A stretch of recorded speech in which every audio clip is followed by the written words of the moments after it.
Hi guys, this is Peter Rabbit, and in today's video I'm going to read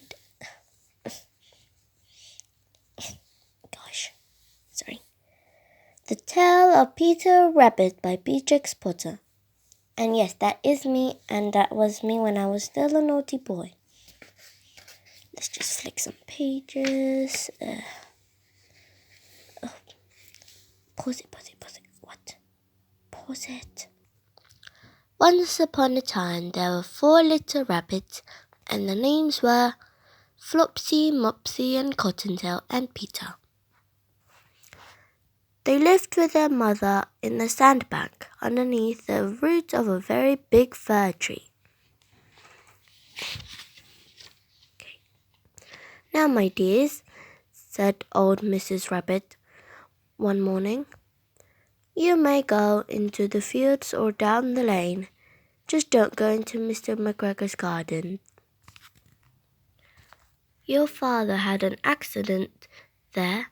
He was put in a pie by Mrs. McGregor.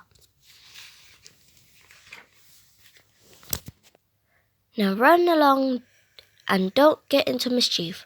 I am going out.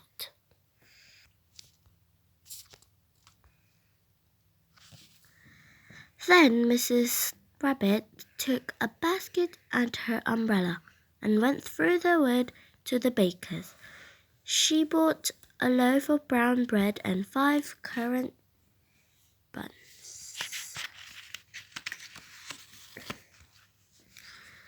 Flopsy, Mopsy, Cottontail, who were good little bunnies, went down the lane to gather blackberries.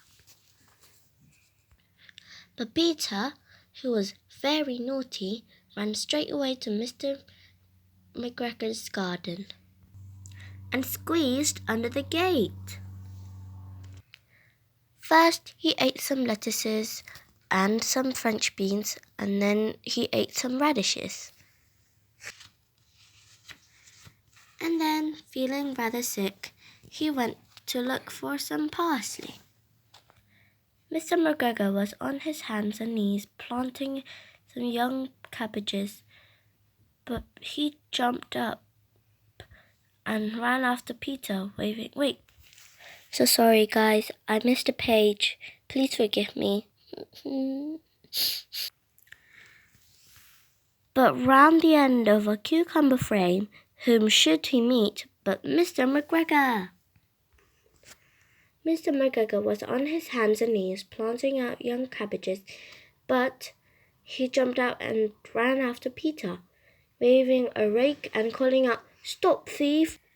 Peter was most dreadfully frightened. He rushed all over the garden, for he had forgotten the way back to the gate. He lost one of his shoes among the cabbages, sad times, and another shoe amongst the potatoes. After losing them, he ran on 4 legs and went faster, so that I think he might have got away altogether. He had not unfortunately run into a gooseberry net and got caught by the large buttons on his jacket. It was a blue jacket with brass buttons, quite new, you know. Peter gave himself up for lost and shed big tears, but his sobs were overheard by some friendly sparrows who flew to him in great excitement and implored him to exert himself. Mr. McGregor came up with a sieve which he intended to pop upon the top of Peter, but Peter wriggled out just in time, leaving his jacket behind him.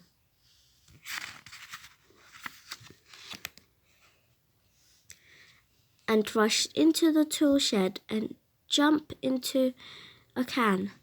It would have been a beautiful thing to hide in if it had not had so much water in it.